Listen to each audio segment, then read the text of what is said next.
Everyone, welcome to Tilted Lens show. आज का मामला सिर्फ एक गाने का नहीं है, ये पूरा मामला है इमेज, कंट्रोल और कंट्रोवर्सी का। हम बात कर रहे हैं नोरा फातेही और उस वायरल बैकलैश की जो उनके सॉन्ग सर के चुनार तेरी सरके को लेकर उठी है। लेकिन इस बार ट्विस्ट थोड़ा अलग है क्योंकि नोरा ने फाइनली साइलेंस तोड़ा है और जो उन्होंने कहा है उसने पूरा नैरेटिव बदल दिया है। तो पहले समझते हैं हुआ क्या। सॉन्ग रिलीज होता है, लोग लिरिक्स सुनते हैं और इंस्टेंटली सोशल मीडिया पर रिएक्शन शुरू हो जाता है। ये लिरिक्स इतने सजेस्टिव क्यों हैं? क्या ये अननेसेसरी वल्गैरिटी है? और देखते ही देखते कंट्रोवर्सी एक्सप्लोड कर जाती है। But then Nora Fatehi comes out and drops a completely different side of the story. उन्होंने साफ कहा कि उन्होंने ये सॉन्ग 3 साल पहले कनाडा में शूट किया था और उस टाइम उन्हें लगा था कि ये एक नॉर्मल रीमेक है, समथिंग लाइक नायक नाही खालनायक हून main vibe.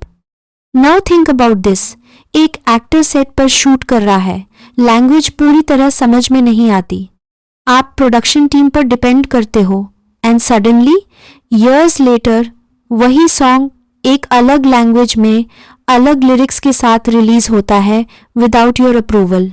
That's where things get serious.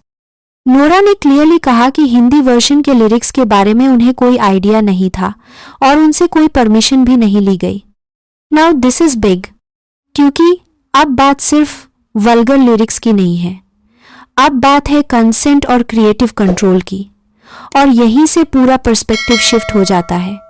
लेकिन स्टोरी यहाँ खत्म नहीं होती। नोरा ने यह भी बताया कि जब वो लॉन्च इवेंट पर गईं तो उन्होंने कन्नड़ा वर्जन का लिरिकल वीडियो देखा और वो ऑलरेडी अपसेट हो गई थी। क्यों? क्योंकि उसमें अनफ्लैटरिंग फोटोज इस्तेमाल किए गए थे और इवन AI जनरेटेड इमेजेस भी यूज हुए थे which she clearly didn't approve. Imagine this, आपका चेहरा, आपकी इमेज AI से मैनिपुलेट हो रही है और आपको पता भी नहीं। That's scary. लेकिन फिर भी उन्होंने उस मोमेंट पर काम रहना चूज किया। Now that shows control but also pressure. अब सबसे इंपॉर्टेंट पार्ट, जब नोरा ने हिंदी वर्जन देखा शी न्यू कि बैकलैश आने वाला है और उन्होंने खुद डायरेक्टर से कहा this is not okay. They didn't take any approvals from me when they created that lyrical version. They used very unflattering photos. And if anyone knows me, they know that I have to approve all my photos. उन्होंने खुद को project से distance किया, song promote नहीं किया और साफ बोला my image and reputation are on the line. Now that's a strong move. लेकिन यहाँ एक अनकंफर्टेबल ट्रूथ भी सामने आता है। नोरा ने कहा कि एज आर्टिस्ट उनके पास बहुत कम पावर होती है। Think about that. हम बाहर से सोचते हैं celebrities control everything, but reality not always. कई बार डिसीजंस कहीं और लिए जाते हैं और फेस किसी और को करना पड़ता है। अब यहाँ एक इंटरेस्टिंग कनेक्शन बनता है। पहले नोरा फतेही फेमिनिज्म के खिलाफ बोलती हैं और कहती हैं कि सोसाइटी को ट्रेडिशनल वैल्यूज की जरूरत है, और अब वो खुद एक सिचुएशन में फंसती हैं जहां उनकी कंसेंट और कंट्रोल चैलेंज हो रही है। Isn't that ironic?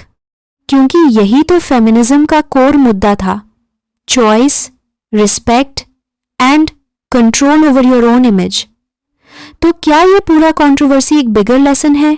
May be. अब फाइनल सवाल लग गया, नोरा फातेही गलत थी या वो खुद एक सिस्टम का हिस्सा बन गई जहां उनकी वॉइस लिमिटेड हो जाती है?